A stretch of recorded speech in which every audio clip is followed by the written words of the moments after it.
Hello and welcome back to Contradiction. It's 7 p.m. We have undermined, uncovered, underweared a tawdry affair in the town of I don't know what this place is fucking called.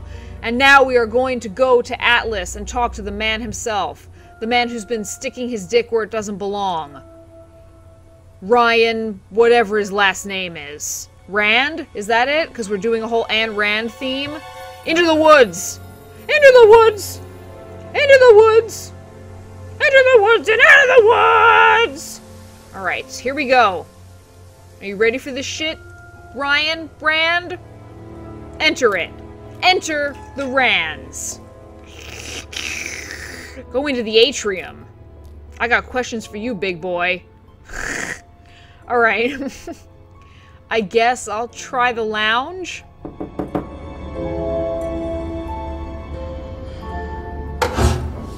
Ryan! Yes? Detective Inspector Jenks, I'm conducting an investigation in the area. Wouldn't mind asking you a few questions, alright? Come in, Inspector. Thank you. What's up with that face?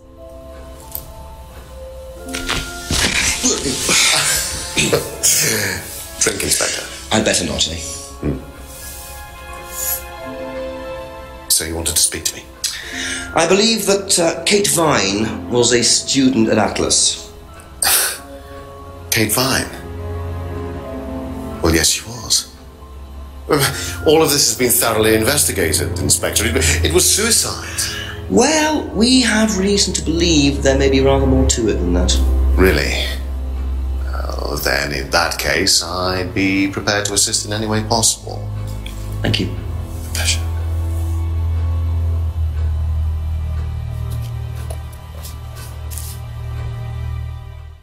This acting is beautiful. No, I seriously love this game, I'm sorry. I know I just made fun of it subtly, but I love it so much that I want to consume it into my body so that I can be a fucking British inspector. I am asking about Kate Vine's death.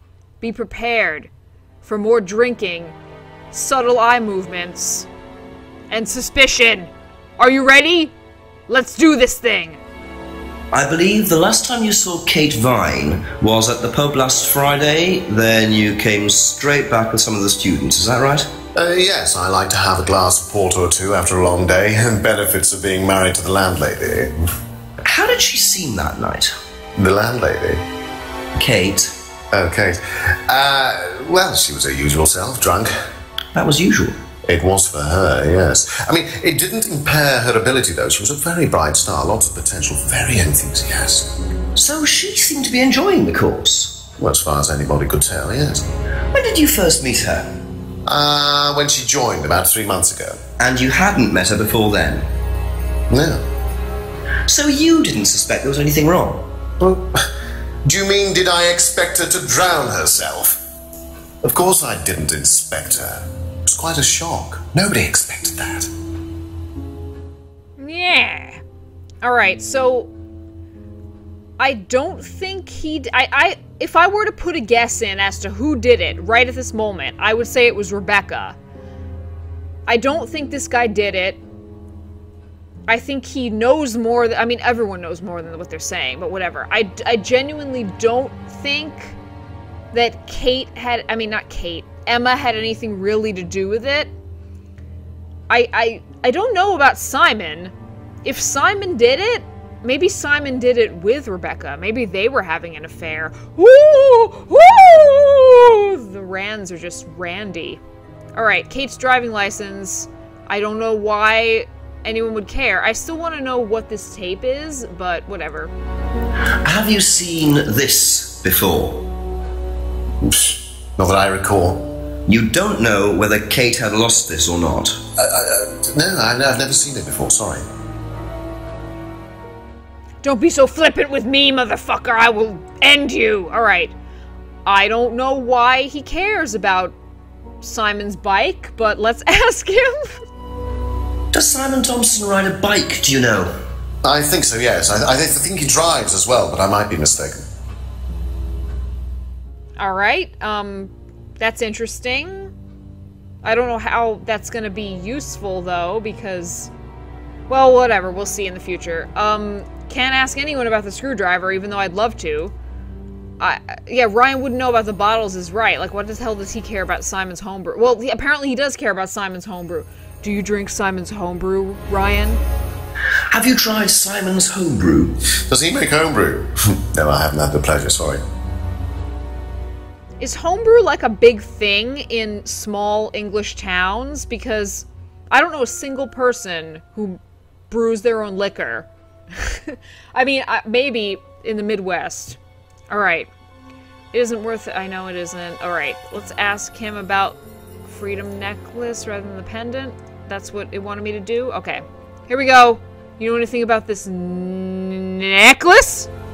Know what this is? Yes. It's a freedom necklace. It's a symbol that we use on the course.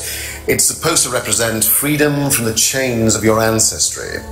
Have you ever bought one of these? I haven't, but I've seen the students wearing them. That's weird. 'Cause it's like he... Does he sponsor Alex James, who makes them? Like, he says it's used in the course, and then he's never bought one to, like, see anything about it. But whatever, I don't really care about that right now. A broken pub... I want to know what the difference between green and blue is. 'Cause I just don't know what the difference is. Okay, so I asked that. I'm asking about the pub window now. Here we go.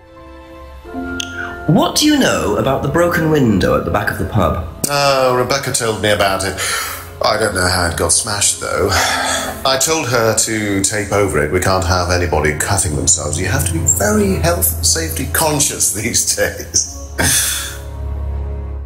Back in the 80s, kids just used to gash their heads open and no one gave a fuck. These days, however, they just sue you right off the bat. Alright, broken pub window. Can you put this mask on, please, Ryan? I beg of you. I will laugh so hard if you put the mask on for me. Can you tell me about this? Haven't seen that for a while. I had a friend who used to make them for us for the course. He passed away last year. What does the symbol mean? It's borrowed from paganism. It's the symbol of the triple goddess. The mother, maiden, and crone, represented by the waxing and waning of the moon. It's an ancient symbol. It predates Christianity. Some people say that it dates back to Paleolithic times. And is that relevant to the course? Well, no.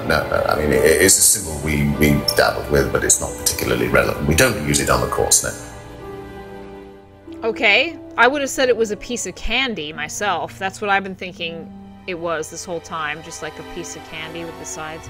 Okay. I am asking about this poster. I don't know why we care. Tell me about this. It's the first one we ever had made. We had it designed by an agency after we'd spent weeks trying to find a name for this place. It took you weeks. Don't be like that, Inspector. I thought it was a rather grand name. Actually, if I'm being honest, I plucked it out of thin air one night in the George while I was having a few gin and tonics. Well, actually, somebody left a book and I stole it.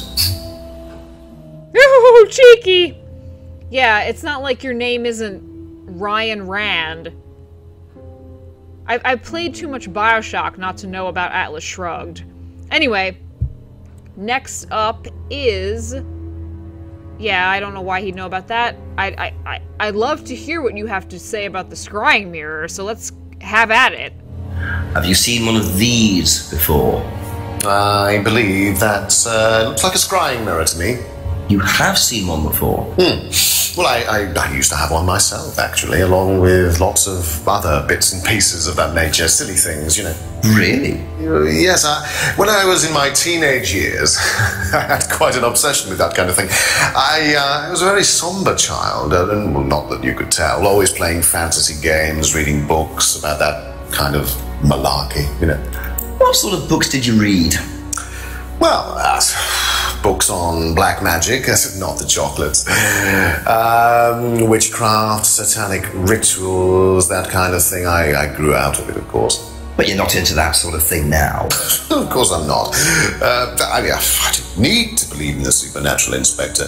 The natural world is far more interesting. Don't you think so? Oh yes, I'm not a Satanist at all. Alright, let's see if he knows anything about this. Do you know anything about an argument in the pub last Friday? What time? I believe it wasn't long after the pub opened. No. I usually leave for the manor house about 6. I start preparations around 6:30. I like to get a head start. Alright, that is going to come back and bite you in the ass. I also, if you're usually at the pub until 6 o'clock, why weren't you there this whole afternoon? But that's just for convenience, because we don't need to ask him any questions until we already know he had an affair with Emma. Anyway, this entire episode has been talking to Ryan Rand, and it has been lovely, because he is almost as awesome as Jenks, and I just laugh my ass off every time he's on screen. I will look forward to finding contradictions in what he just told me. But that'll happen next time on Contradiction. Hope you're having a great time. I am, and I will see you soon. Bye.